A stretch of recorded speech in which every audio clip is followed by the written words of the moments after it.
You're listening to the Waypoint TV Podcast Network, brought to you by Academy Sports and Outdoors. What's your favorite hunting tradition? Is it going out on the family land? Maybe the woods where you used to build forts when you were a kid, you know? You just get outdoors, and do you go out with your buddies? Maybe that first time hunting with your grandfather. I mean, those are the memories that last a lifetime. Well, hunting season is finally here, and Academy Sports and Outdoor Stores has everything to gear up for the field for less. And when you go to Academy, you get to shop a wide selection of ammo, shotguns, rifles, feeders, game cameras, camo, deer corn, and more from the brands that you trust. I mean, to me, nothing sounds better than all that. I got you guys a good deal. If you text HUNT24 to 22369, you can take $20 off when you spend $100 when you shop hunting supplies at academy.com. Maybe you need a hunting license. Pick it up while you're at the store shopping. Or better yet, get started now at academy.com. Hey everyone, this is Captain Steve Roger from Into the Blue TV. And as soon as I feel a little break from this heat, I know that hunting season's upon us. Actually, the first time I ever went hunting, a buddy took me. Wasn't my father or my grandfather. In fact, I took my father on his very first hunt. Well, Academy Sports and Outdoor Stores has everything to gear up for the field for less. Plus, you can shop a wide selection of ammo, shotguns, deer corn, rifle, feeder, game cameras, camo, and more from the brands you trust. Text HUNT24 to 22369 to take $20 off a $100 purchase when you shop hunting supplies at academy.com. Need a hunting license? Pick it up in store while you're shopping.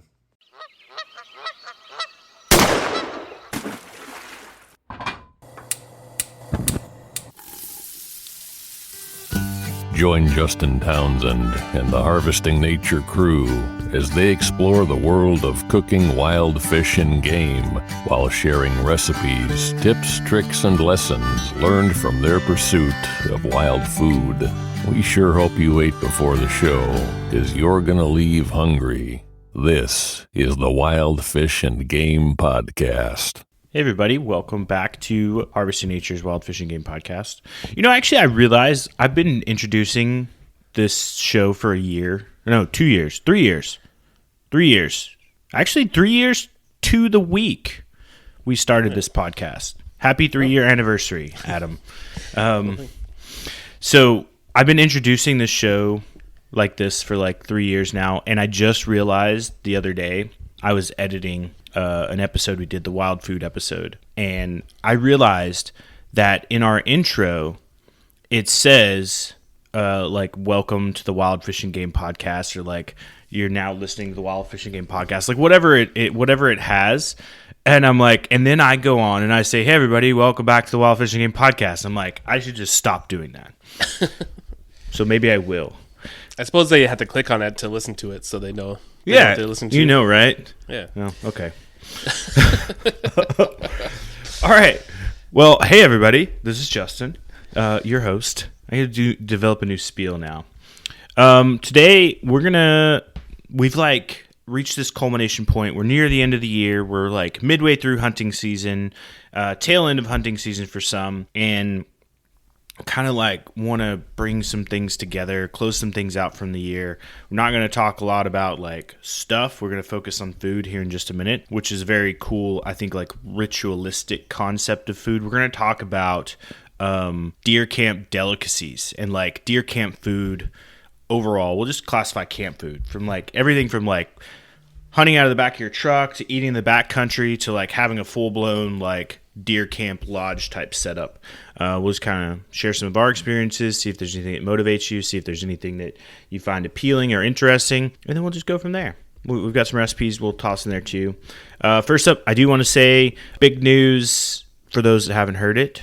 We've got in April, we will be hosting a wild pig camp with Hank Shaw down at Lost Creek Ranch where we normally do our pig camps. So very similarly focused, just we're going to kind of redesign the food element of it, I think, to incorporate Hank. He'll be there for butchering and stuff as well. So really excited to have him on with us for this particular camp. I think it's going to be really fun to have him. I will be down there. I'm planning to go. Adam's planning to go. We'll have Adam as well. And who knows, depending on how many people, we may have a couple other folks from the crew. But for sure, it's going to be an awesome time. I think we always have a great time when we go down to Texas, but I think having Hank there will be an added element of new and excitingness for us, and a chance for you to experience his perspective on wild pigs and wild food, and get to hang out and have a beer with Hank, and have a beer with Justin, and have a beer with Adam and whoever else.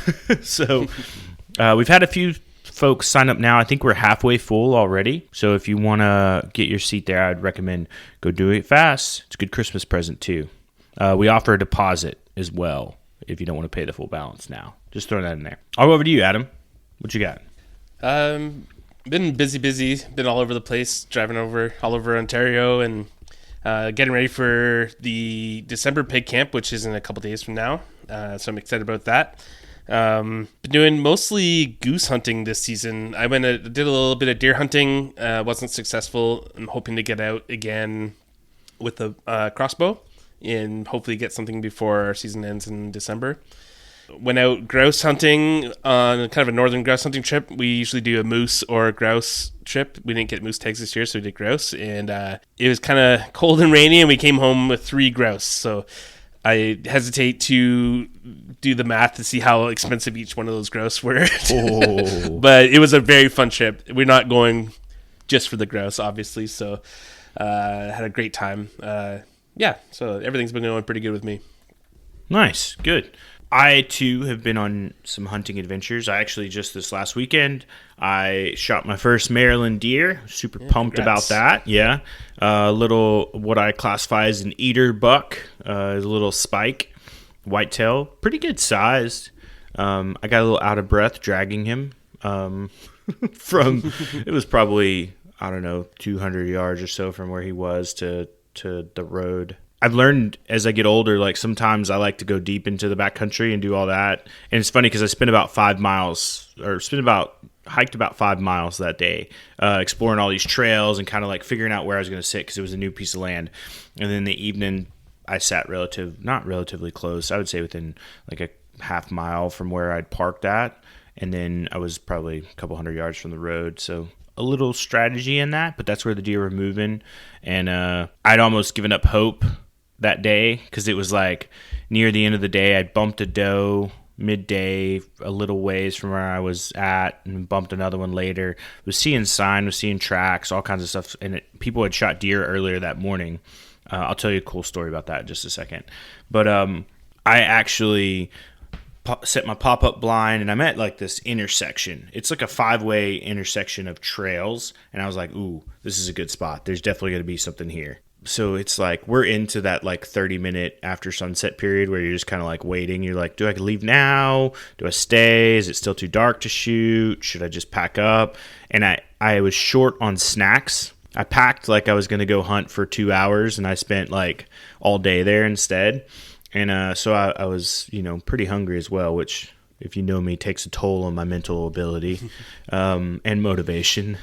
And so I was getting ready to pack up. I was like, oh no, I'll give myself 5 more minutes. And I was sitting there kind of waiting, and I hear like some rustling behind me, and I'm like, oh, it's probably a squirrel. And like I'm in a 360 blind, and I just like turn back and look, and there's like 3 deer heads probably like 50 yards away, like looking at me like, hey, what are you doing?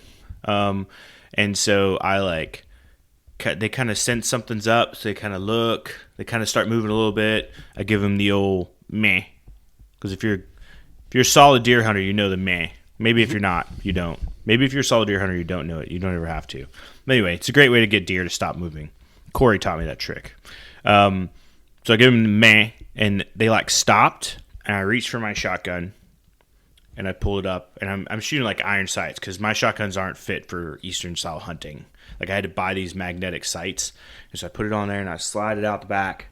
Boom! Fire one in, and like one runs off, not the one I was aiming at. One stays there. And I'm like, all right. And I reload, rack it, and then pull up again. And by this time, the one that I had shot at the first time had kind of like walked off. And I was like, all right, so there's just this one deer there, and it kind of steps out and gives me a perfect broadside shot.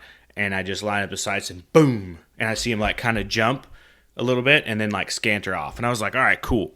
I think I hit that one. That's good. 2 shots, 1 deer. We're onto something. But it's also getting dark. And I'm like, holy crap, I don't want to try to track this deer in the dark. I certainly can do it, but I don't want to have to go way off, or I've been seeing on Facebook people calling like dogs to help them track, or aerial drones to help them do all that stuff, and I'm like, man, I don't want to do that. I felt confident about my shot. My shot placement was good. I was like right in the vitals. I knew what was going on. So I start walking over there, like I flip over my blind. I'm like, all right, I'm going after these deer. I still got one more round in there in my shotgun.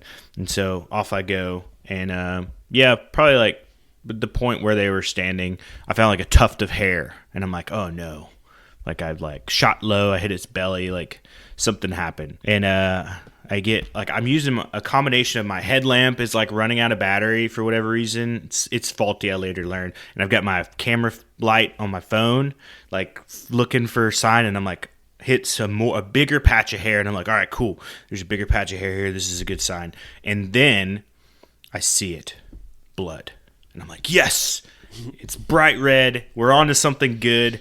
Here we go. And so like I see like a spot here and a spot here and a spot here, and then I see some like trails, and it's not more than like 15 yards. I like look up, and he's laying like right across a creek. I was like, oh, perfect. He, by the way, I thought it was a she. Definitely thought it was a doe. Perfectly content with the doe. Where I'm hunt at in Maryland, there's unlimited basically doe tags. So I was like, great. For male deer, in the season, if you shoot a buck, one of your buck has to be over 3 points. Like there's an antler restriction or something. So anyway, I walk up, it's a spike. I'm like, oh, this is cool. He's big bodied deer too. So now my next deer has to be 3 points or better, or 6 point deer total, I guess. But either way, super pumped. Drug him to the road. We were a series of stop and goes because I had to go up and pack up my blind, which I'm carrying, plus my backpack, plus my shotgun, plus I'm dragging this deer. And I'm headed back towards the road. And I get there, and there's headlights coming down the road from like the parking lot. And guy jumps out of his van. Hey, man, you need any help? I was like, no, dude, I'm good. He's like, actually, he goes, I saw your Instagram handle on the side of your van, and I sent you a message on Instagram because I heard you shoot and was wondering if you wanted help packing it out. Oh. And I was like, oh, man. I was like, dude, that's so nice. I was like, thanks, I got it. I'm just going to go get my van, come back, clean it up, tag it, pack it, all that. He's like, all right, cool. So, he went on, and later he and I looked at the message, and it was exactly that. He's like, hey, I heard you shoot. You need help pulling it out or carrying it out or anything, like, let me know. And I was like, that's really great. Then I got home later that evening, and I looked on Facebook. And so when I pulled in, there was a father and son who were carrying a game cart down the road, and I rolled my window down. I was like, hey, guys, did you get a deer? He's like, yeah, we just, we shot a couple over there. We're going to go pick them up. And I was like, cool. Well, he reached out to me on Facebook Messenger and sent me a picture of the deer that they shot. He shot a deer, a buck, and his son shot a buck as well. And I'll show you the picture. I'll explain to everybody what it is here.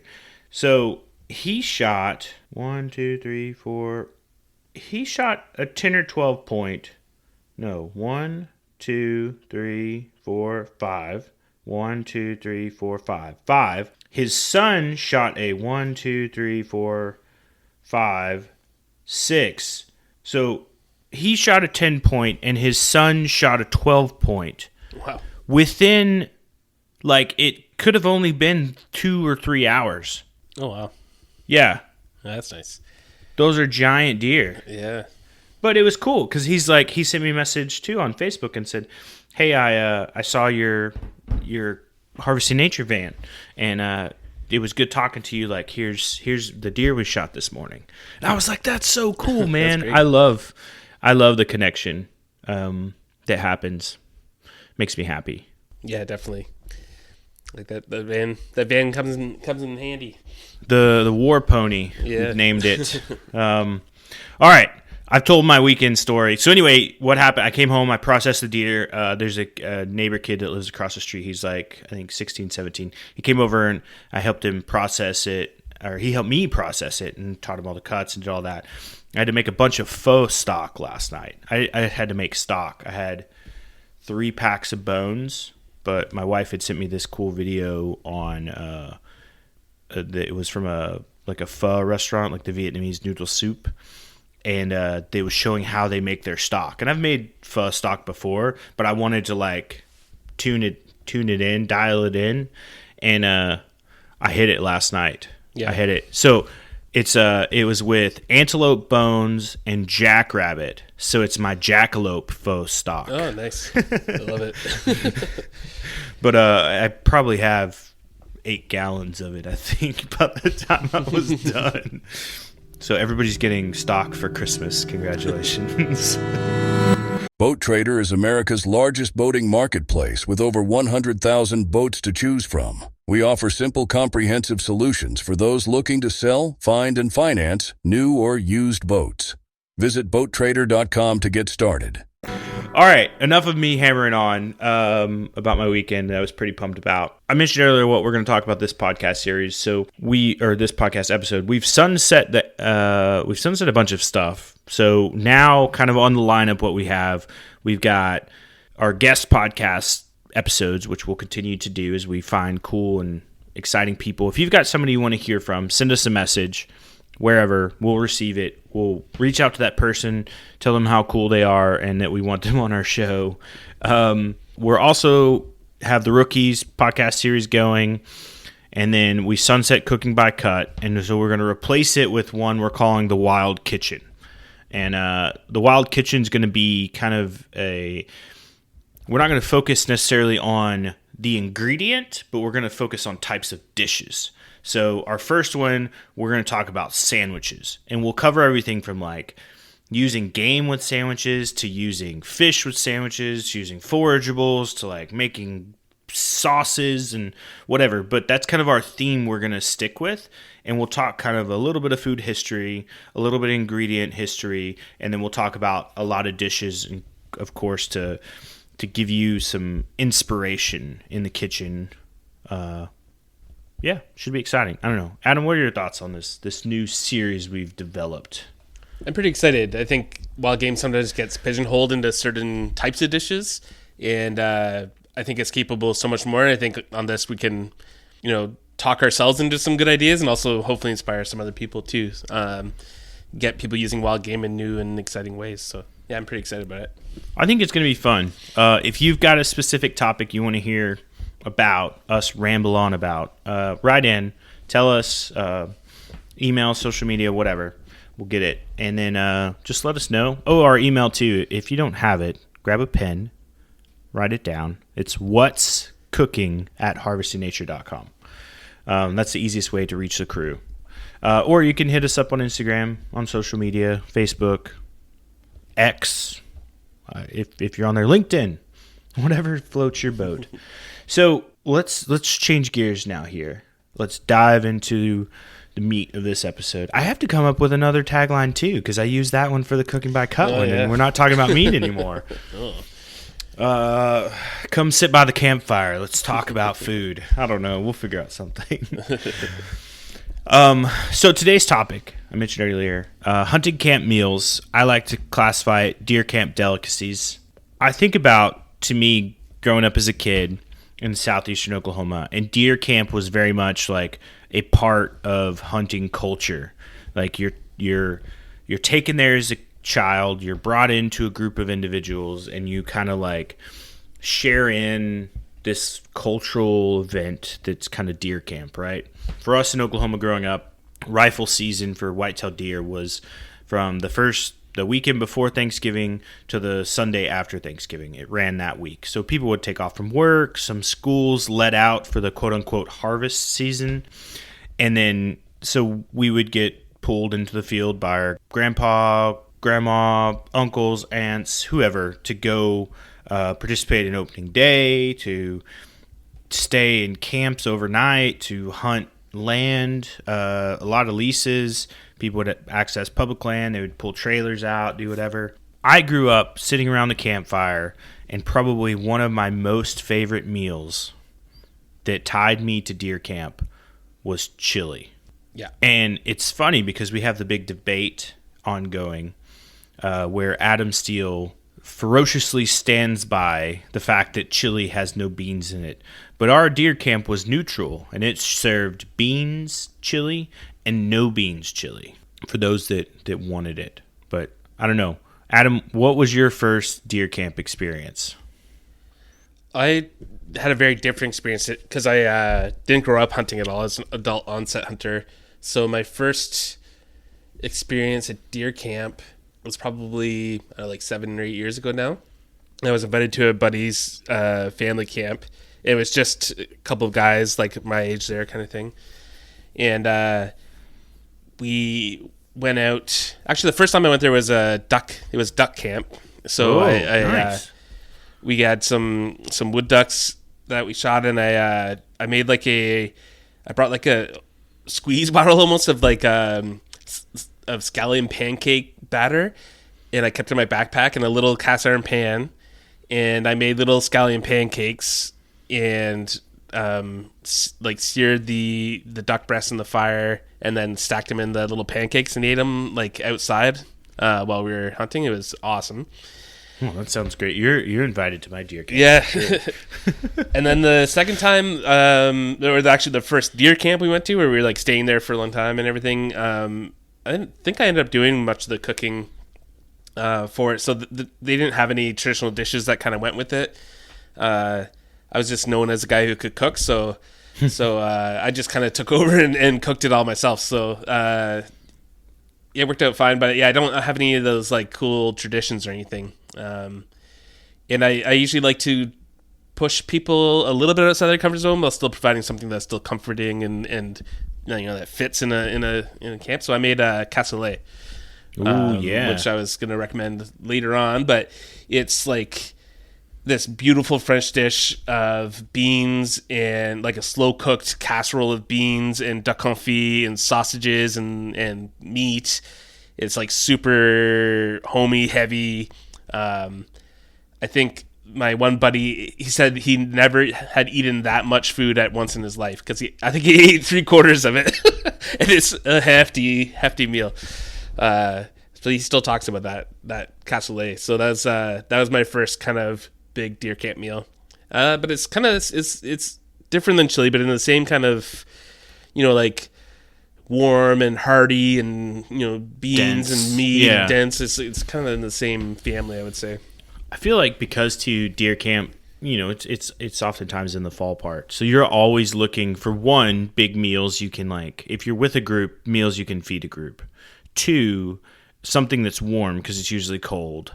And something three, that if that's your only meal of the day, it'll tide you over. I feel like is kind of where my headspace is. But I don't want us to just limit to just the traditional sense of deer camp when we talk about sort of hunting camp food. So we're going to cover a few here. And then I think we'll first start out with kind of how do people prepare for hunting camp? So the four types that we've got, right? So on the move, like a mobile camp, truck camping out of your backpack if you're backcountry or wherever. Two, you're camping. Maybe you're still in tents or a camper, but you've got kind of a set site, right? So that you may have some Blackstone griddles or camp stoves, cooking over the fire, whatever you're doing. And then your third scenario is more rustic, right? So you may have sort of a campsite or a lodge that's got a little bit upgrade. Maybe you have a stovetop. You've got some coffee kettles, French press. It's very nice. You might be cooking over a wood stove and something like that, or grill, barbecue. And then your last one, which is the full kitchen. So you have like a full lodge or cabin or something that's got a full standard kitchen you would find at home. So I think each one of these kind of has different areas to prepare with. But Adam, you want to kind of walk us through kind of the best ways to prepare for hunt camp from the food aspect? Yeah, I think it's I approach it similarly to when I go camping, but you want to be very prepared. You want to do as little work as possible while there. So you don't want to bring like a huge box of ingredients and be there cooking all night and everyone's waiting around. It's midnight before you eat and everyone's kind of grouchy or drunk already. Sometimes happens. You kind of want it to be all very much organized, prepared, and have as much done beforehand as possible. Mm-hmm. I find the vacuum sealer really comes handy for that kind of thing. Whether you if you just seal everything into vacuum bags and put them in the freezer, if they can freeze, then they act in your cooler like ice blocks. And also you can just kind of like either dump it into a pot and cook it, or even just put the whole bag into some boiling water and cook it like that. And I've done stuff even like rice. Put it in a backpack, you can freeze it, and then it just reheats like quite nicely. I've done stuff like big bag of coleslaw. I don't dress it, but I just put the dressing in a little mason jar and put that inside as well. Do the whole thing up, and then I just pop it open, mix in the dressing, and shake it up, and there you go. So you can use that vacuum sealer to great effect, and I think it really helps with organization. Some other things I do, I like to have, instead of a whole set of seasonings and spices and all the different stuff like I have in my kitchen, which would take a whole trunk load to bring anywhere, I like to have like an all-purpose seasoning that can kind of go on anything, so you can make it to fit your actual trip, like the food that you're making. You make one individual, or you can just kind of have the seasoning, salt, Cajun-y kind of thing going all the time. I feel like you're alluding to the Harvesting Nature Big Game Blend. Yeah, I might have been getting there. Yeah, because it's Harvesting Nature Big Game Blend is probably the one out of our spices I would choose as kind of an all-purpose seasoning. It's easy. It goes good on anything. It goes good on eggs, on meat, on whatever. I think you're good taking something like that. Then you're not like working with salt and pepper and all these things, spilling them all over the place. You just have the one. Label everything and keep everything together that you're cooking. Like if there's a meal that has 4 different elements, keep them all together as much as possible. Or keep things in Ziploc bags. You can number the bags so it all goes together. Depends how much you're cooking. If you're just bringing one dish to the camp, or if you're in charge of cooking all of them, which I often am. I on that note, I have started.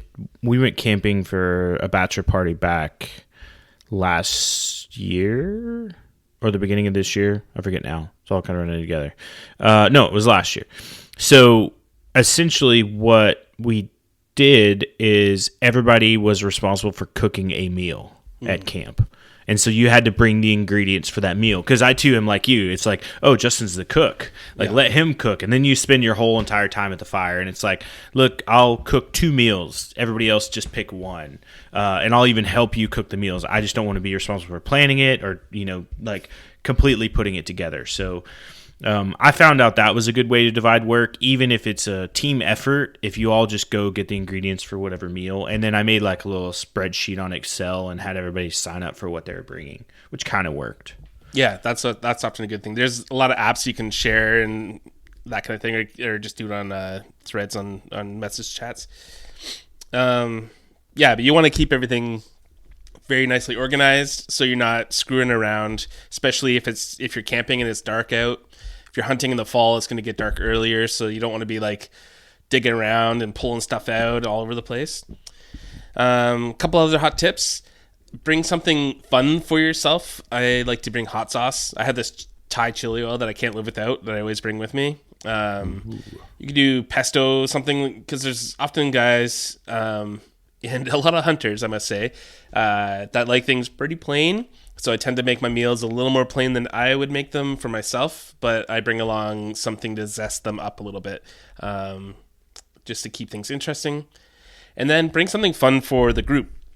We always try to do this if it's like you make some like venison jerky or pepperettes or snack sticks, whatever you call them. Last year at Moose Camp, someone brought a jar of pickled gizzards, which were incredible. Wow. Yeah, they're just different things you can make at home. Wait, how do you pickle gizzards? I've Yes, you never had just- those. No, yeah, they're pretty good. You just cook them, slow cook them till they're tender, and then you just kind of put them into a pickling liquid, and they have a pressure canner, so they just pressure can them like that. Pretty guess tasty. what I have? Guess what I have in my freezer? Oh, there you go. 2 bags of snow goose gizzards. Yeah, pickle them.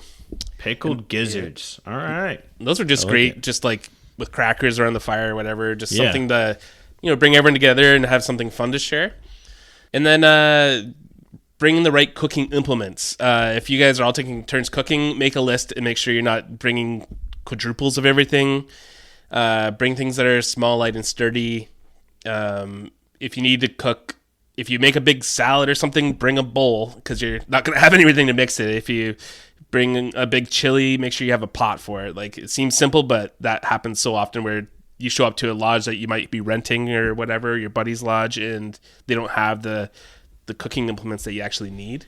Can openers and Yes. wine bottle openers are the things that I fail to, or I just assume that everybody has these things, and then Yeah. you get there and you're like, You wait, often don't. what?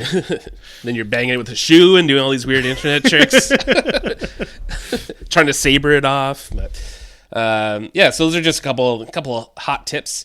Oh, my last one was if you're doing if you're going to be moving around stuff a lot, like maybe in a campsite, or if you're moving a lot, then things like bread, buns, and like fruit, it'll all get squished eventually. So, maybe instead of a sliced bread sandwich, opt for doing a wrap on a tortilla or something that will like travel a little better, won't get all smushed.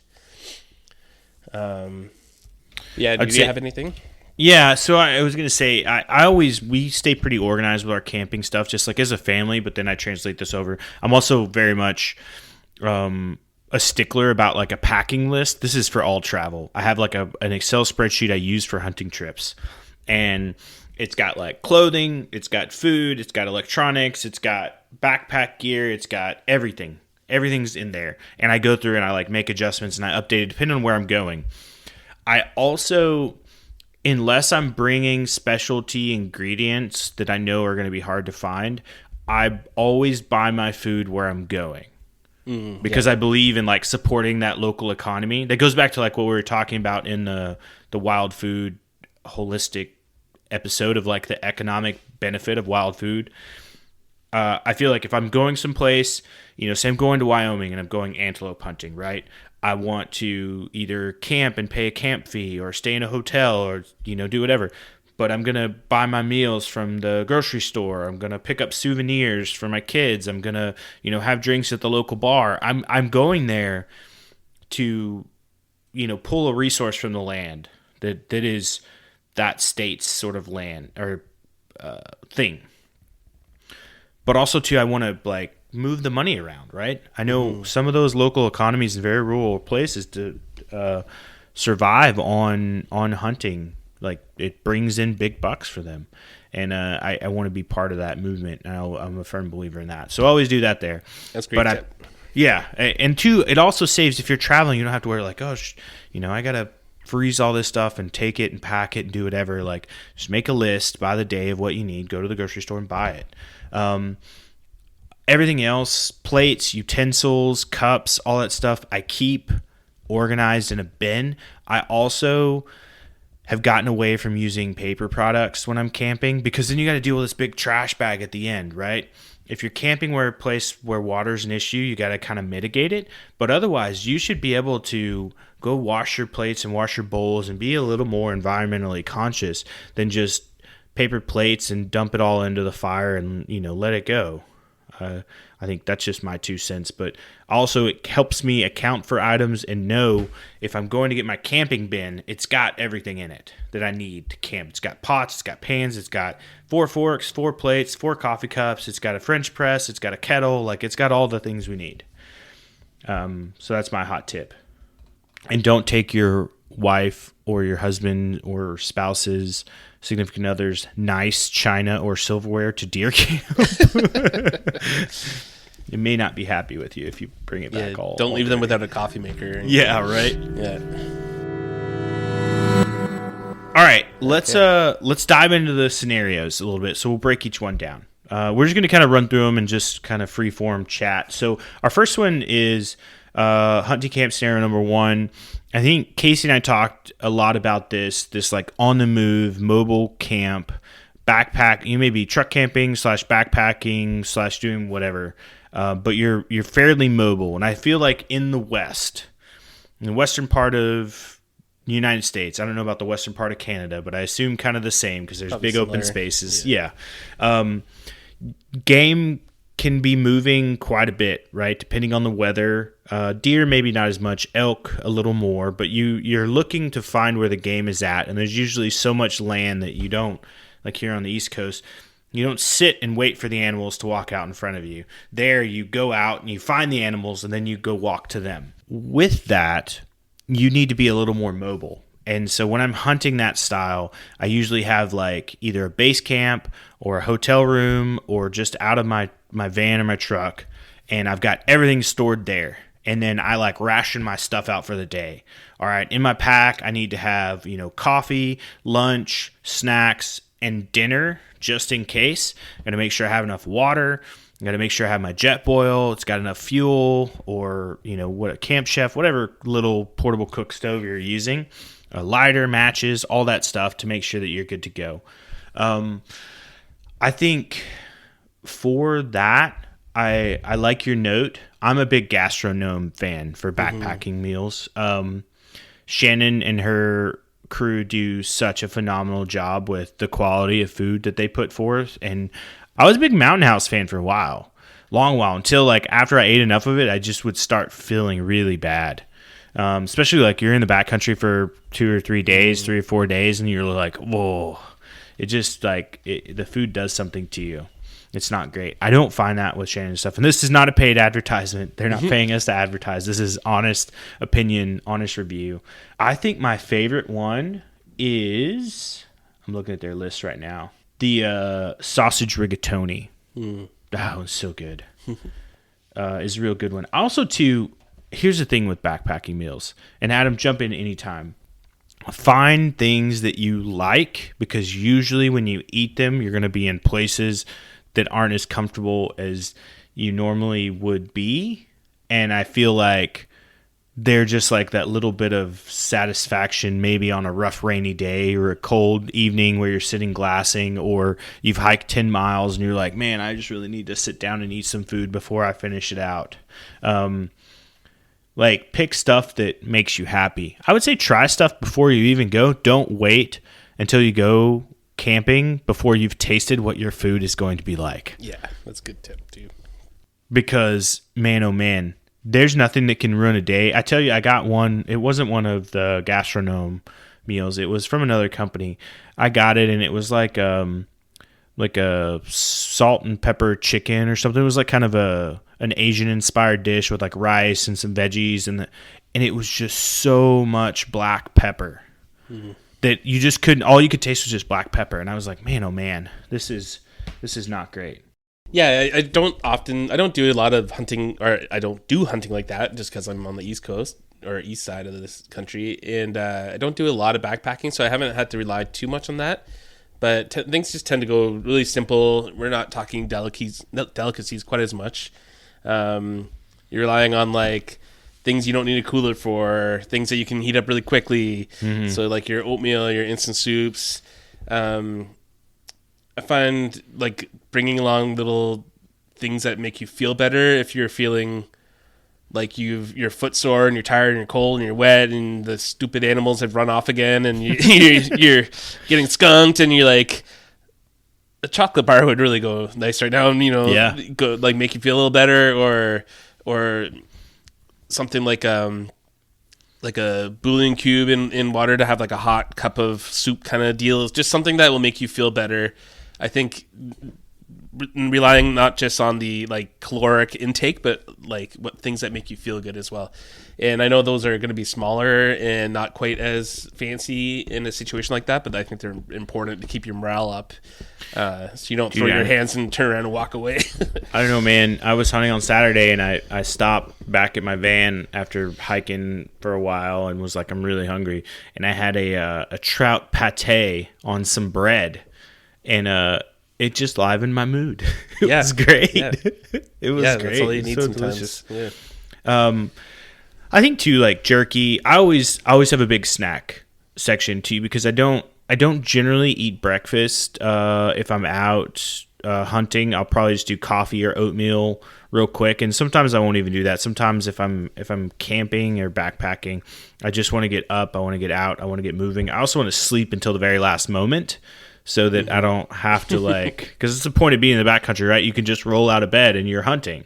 So I don't want to have to deal with all right, I'm going to get up, I'm going to do that. But one thing I don't sacrifice on is coffee. Yeah. I always have coffee. Instant coffee if I'm in the backcountry. I used to do the whole French press thing. JetBoil had a French press attachment, and I would do all that. But then you'd have to carry coffee in a container, and then you'd have to have it in there, and you'd have your JetBoil full of coffee, and you'd have to add water, rinse it out, and it was a struggle to keep clean. In my last few times in Colorado, actually even before that, I think 3 years ago or so, I made the jump over into instant. And I just do it fire up the JetBoil, pour the water in there, let it get hot. I don't even let it get boiling. I just let it get warm to where I can drink it quickly, right, and then kill the flame, and then dump 2 packs of instant coffee in there. And then just I drink it out of the JetBoil, out of the canister. So I don't even have to dirty up a dish or anything like that. So I find if I'm ever in a hotel, sometimes my wife's work puts us up in the kind of fancier hotels than we normally would be in. I always nab whatever instant coffee, cappuccino, whatever kind of stuff they have in the rooms, and I always stuff them in my backpack and then save them for camping and situations like that. You're the reason my hotel bills are high now. Exactly. And that's where I take my camping robe from there, my camping towels. No. But I find they're not great, but sometimes they're a little something different, something better than just instant Maxwell House, whatever crap. I'll tell you, I've mentioned this before. It's been years ago since I talked about it. My friend Craig was out hunting, and he and I were hunting. We were hunting turkey together one day, and then later on that year, he was hunting with my friend Ben in Colorado, and Craig's the mountain man. I watched him eat a pack of it was Mountain House beef stroganoff, and he poured cold water in there with a handful of instant mashed potatoes and just ate it. And I watched him crunch the noodles and all of it. And I was like, Craig, what are you doing, man? He's like, I just need my calories. I want my calories for the day. I may not eat again today if we, get a turkey or do whatever, or have to pack out an elk or all that. And yeah. But one thing I learned though, and still over time, this is rang true on many occasions. Don't pass up on a hot meal.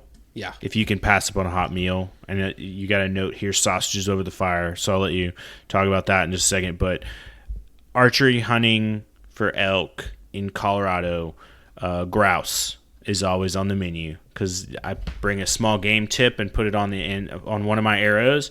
Come across a grouse, just knock it down. Guess what? You got a fresh meal that night over the fire that's super easy to cook and super tasty. And I would say look for little opportunities like that wherever you're at, hunting or fishing, to pull game, fish, forageables together and have a wild meal in the wild. Definitely. Yeah, a little catch a trout or something and just do something. And that's where that all-purpose seasoning comes into play. You can just have a little bit on hand, some big game blend or whatever you make at home, and just it's going to be good for anything. A little bit of foil. You don't even have to bring a full box of foil. You can just fold up a couple, keep it in your backpack, and make it super easy. We're doing some research. So we used to do these. We used to have the whole backpacking kit with like the sealed packets of spices and stuff, and it became kind of laborsome to produce them because we were sealing them and measuring and all that stuff. So it would take like several hours to make like a full batch. But I think we may have found a solution for like a container of like 4 of the blends. Kind of together. You've seen them like in the camping section. Yeah, so we may start producing those that are our own blends that you guys can purchase. But if you're really interested, let me know and we'll step up research. But we're in the beginning phases of it to see how we can kind of like get some more variety. Because I know it's good. Just like we've talked about, you're going camping, you're doing whatever. Like having just a packet of your spices there is good. I've done that for years. Yeah. And also just for hunting, like I think. This was at a deer camp. We had gone out really far from our lodge, so we wouldn't be going back for lunch or anything. So we decided to hunt the morning, meet up for lunch, have a fire, warm up, have something to eat, then go and hunt again for the evening before heading back to the lodge. And I vacuum sealed a bunch of venison sausage and kept it in my backpack, kind of on the outside, and not the outside of the backpack, but away from my hot back. And then by the time lunch rolled around, we all kind of met up, just built a fire out on a rock, cooked the sausages over sticks, and just that was such a good lunch. It stands out in my memory as one of the better lunches. And the sausages were cooking too hot, so they were exploding. Everything wasn't like they weren't great, but just that hot meal in nature, it can make a huge difference. Just thinking ahead of time and bringing stuff like that will help lift everyone's mood and just warm up your belly. Yeah. So I'll roll camping scenario 2 and 3 together because I think they're very similar. The only difference is really the sleeping apparatus. So we'll just combine these together. And maybe in one you would have a refrigerator and one you wouldn't. So, one you're using coolers, one you're using a fridge. If it's cold enough outside, you don't need to worry about it. But so you're camping either like in a tent or in a camper. Maybe we'll say no electricity, or you're kind of rustic camping where maybe you have a fireplace, a wood stove, a electric, whatever. I'm thinking like an ice fishing hut or like a really rustic fly-in lodge or moose camp, something like that. Yeah, wood stove, probably no electricity. So we'll combine those kind of together. So I see we have a like portable Blackstone griddle. Those are really popular these days. Camp stove. So we'll evolve from like the portable jet boil style stove to like the traditional like Coleman 2 burners. You've always got a fire if you're able to. You may, if you have a wood stove, like one of those thick, like cast iron, old school. I guess not old school. People still use them all the time. I grew up with one around. So wood stove, a grill, either propane, and maybe like another sort of camp stove, but still kind of rustic. So you don't have an oven or a electric range or a gas range or anything like that. So, I think for those, I really like yours. I would still stick with the coffee for like French press. I think it's just a really great way to get a lot of coffee out. Percolators are still really good, but you often put the percolator on the fire and kind of, you think like old cowboy Western days of like that blue and white flecked like percolator on the fire. I think that's still a great way to make coffee. You just end up with grounds. I don't know why. You can never you always end up avoid with little grounds in it. Yeah. That's usually how I make coffee. A little grit. Camping. Yeah, it's fine. I think your breakfast is good. So let's talk about breakfast. How much time do you allocate for breakfast? So sometimes it depends. If I'm for, say, a deer camp or duck camp or whatever, you're waking up early in the morning, you're heading out. Most people don't even want breakfast, so you can just take a granola bar or something with you. Mm-hmm. But then a lot of times you come back in after a sit. Yeah, maybe you're like coming back in at 10. 9 or 10. Yeah. And that's when you're hungry at that point. You want a big breakfast. You want something solid. So that's usually when I end up making breakfast at camp. And then I'm making something like hot and savory. I'm not a sweet breakfast person, so I'd never think of making sweet breakfast. But I find that those savory breakfasts kind of fill you up more and they feel a little better in these situations. Yeah, I think the only one that I would think that stands out would be like pancakes. right? Yeah, pancakes are always Just because too, and like pancakes, you could bring them mixed ahead in like pre-mixed. squeeze bottles. Old ketchup bottles are really good for that because you can like squeeze them out on top of the griddle. The ketchup thing is great for making pancakes. I probably wouldn't do French toast, although I could be inspired to do it if I had a wild hair. Yeah. But I like steak and eggs. I think a hash is always good. Like potatoes are good and filling. Everyone loves a hash. And we have on the Harvesting Nature website, we have a ton of hash recipes, actually. There's like 6 or 7 of them there, so they're all really cool.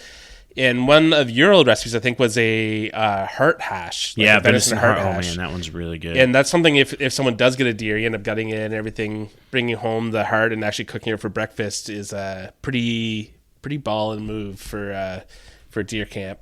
I like it. Yeah, it's pretty good. One I just did at the grouse camp I was just at were breakfast crunch wraps. So you just get like we had like a little portable Blackstone griddle there. So I chopped up some hash browns, like the frozen kind, and eggs and chorizo sausage, cooked it all up, and then loaded them with eggs as well and cheese, load them on tortillas, and just kind of fold the tortillas over so it creates like a pocket. So you're kind of like layering, like making like 6 pleats kind of thing. And then you grill that and it turns into this like awesome little crunchy breakfast pocket. Love it. I would say too, we have one of those on our website as well. I think, I'm not sure if it's a breakfast one or not, but it's same Justice kind of Seasoning, the Crunch Wrap Supreme. Yeah. Trademark Taco Bell. Those are very, very delicious.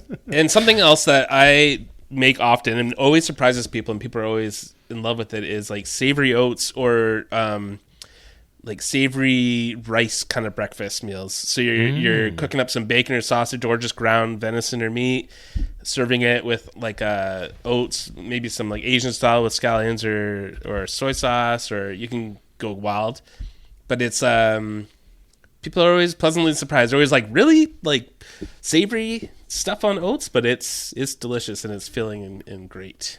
One we like to make if we've got access to like a stove, be it electric, be it wood burning, be whatever, shakshuka. Yeah, that's a good one too. It's such a good, that one you get, it's just tomato base with like chunks of tomato. You can have everything from a can except for the eggs. And then you do olive oil, the onion, the tomato, the sauce, cumin, whatever spices. The small game blend would be an excellent addition to this because it's got kind of like that kind of Middle Eastern flavor to it with the spices that we have in there. And then you take and you make like a little divot in the tomato sauce to where you can see the bottom of the pan in the oil, and you crack an egg and you throw it in there. And then you do that like 5 or 6 times, however many eggs you want to do for everybody. And the egg cooks into the tomato. And it's so good. And then you just serve it over like warm bread or pita or, whatever kind of tortillas if you want, like whatever. Oh, that's the other thing I was going to say. This is a great thought. If you get tired of backpacking food, throw in a couple tortillas inside your pack and put whatever backpack food you're eating inside tortillas. It's a game changer. It's a game changer, I tell you. That's a good idea. Sorry, that jogged my memory. One thing I like doing too, like, because there's a breakfast sandwich, you can always just do, like the sausage and egg on a croissant or a biscuit or whatever you want, English muffin. But I like getting a little extra with it. Like last time on a campaign, I did seared halloumi and za'atar egg sandwich. So it's just egg and cheese sandwich, but you got different flavors, you got different cheeses, different things, different meats. Like try doing something a little different. Try putting maple syrup on or elk chorizo, or there's all sorts of different things to just, rather than just your Jimmy Dean's, whatever, breakfast sausage and an egg. Like there's lots of cool ideas you can branch out. Like just think, what would go on a Mexican egg sandwich? What would go on a Korean egg sandwich? Start looking up ideas and you'll come up with some pretty cool stuff. And people they react well to it. Everyone likes a normal egg and bacon sandwich, but people get pretty excited about these kind of different ones. Even just one sauce addition. Yeah. You guys thinking about those, was it the crispy chili oil? Yeah. Oh, man. Yeah, something like that. Just that on rice. We made crab fried rice last night and put that on there, and I was like, oh, my gosh, this is so good. Yeah, that's a good thing to bring as your little special treat for yourself. I was going to say, too, we'll roll from, like, breakfast, lunch, or breakfast into lunch and dinner. So yeah. Oftentimes people are napping at lunch, I feel like, so it's kind of whatever. Yeah, lunches are never a big deal. But dinner, usually either before hunting or after hunting, depending. I'm always a big fan of like the foil packets. Those are easy, and we've got a few recipes on the website for those. So you essentially pre-make them. You take aluminum foil or aluminium or whatever you call it from wherever you're from, and you put all your ingredients in there with oil. So a common one would be like steak pieces and vegetable and potatoes and whatever, and you season it, put whatever sauce you want in there, and then you roll it up and seal it. So essentially you fold it, roll the sides, roll the top, so it's just like this little pocket of food. And take that, put it in a Ziploc bag with some of the others, label them, make one for every person that's at the camp. And what you can do is those are kind of, I guess it would be like an old school way to do the vac seal meals, right? Yeah. You just take that and you put it at the edge of the fire or like on top of the coals, and you just let it cook, and then you just open up the tinfoil pocket and eat out of it. I grew up making them as a kid. We would make them and do them while we were camping and stuff like that. And I think it's a great way. You could do it with fish. You could do it with shrimp. You can do it with pasta that's like pre-cooked. You can do it with rice. You can do it with potatoes. Literally any kind of meat combination. If you're doing chicken or some poultry or even pork where you're worried about like a cooking temp, I would pre-cook those and then put them in there. But things where you're like ground meat, as far as like red meat or things that are going to get mostly cooked, like you'd be fine. If you're worried about it, bring a temp gauge and temp your food. But fish is quick and easy. Shrimp's quick and easy. Steak is really, really good to do. But those foil packs are super fun. Kids you can even love just them. do like wrap potatoes and do the foil jacket potatoes right in the bowls and stuff like that too. So it's foil jacket potatoes. I love that. I've never heard that before. Oh no. No. This is a good time to these dinners if you're like bringing home if you say someone shot a deer, to do up the heart in like tacos or do some liver and onions. We have a bunch of different liver and onions, kind of cool different recipes on both the Intrepid Eater website and the Harvest of Nature website. Tenderloins are good. Yeah, tenderloins, or just do like get like steaks going. Also, if everyone's fishing, you could do like a fish fry, which is always nice on those camps. Like if people are bringing a bunch of walleye or something, you can do up a fish fry or perch. I always think it's cool too, like even if you're not doing a fish camp or whatever, but just take a fishing pole and just if you've got extra time fish, especially backpacking or whatever, your place where there's accessible water. A lot of those like backcountry or remote places, the fish will hit on anything. Yeah, it's pretty easy to catch fish at that point. And then you can also bring instead of just doing fried fish, you can do them bring a coleslaw like I mentioned and do like tacos or wraps or fish sandwiches. It's always nice to kind of do those things. One thing I love doing, I've done it camping, I've done it hunting, is and you can get really simple with it or whatever, but I bring cans of like normally I would never be caught dead buying canned chili, but in this case I do. But canned chili and a can of beans and a couple other things, and you just kind of open them up and put them near the fire to heat up. You get some of that delicious liquid cheese, queso kind of stuff, and a big thing of nachos or like tortilla chips, nacho chips, and you just put down a big piece of cardboard down on a picnic table, dump like 2 or 3 bags of nachos on top, and then just start pouring on all those cans of like chili and beans and cheese and whatever else you happen to have, if like canned jalapenos, like all that kind of stuff. And you just get this massive pile of nachos that can like feed 8 big guys no problem for supper. It just is ridiculous. It's striking. It's delicious. It's like a really fun kind of a fun meal for everyone to have. And you can kind of customize it to whatever you're doing. If you just buy a campfire, you can heat them up at the campfire. If you're at in a lodge, you can actually do it right and make your own chili and accessories and stuff. That's been always one of my favorites. And I think really the full kitchen, you've got kind of all the amenities you have at home. I would say like prep for everything in advance so that you've got it, just so you're not spending your time in the kitchen when you're not hunting, because I think you could easily get sucked into it. So even like having pre-made stuff in a Ziploc bag that you can throw in a slow cooker and let cook while everybody's out hunting in the morning, and then they can come out and, you know, have food.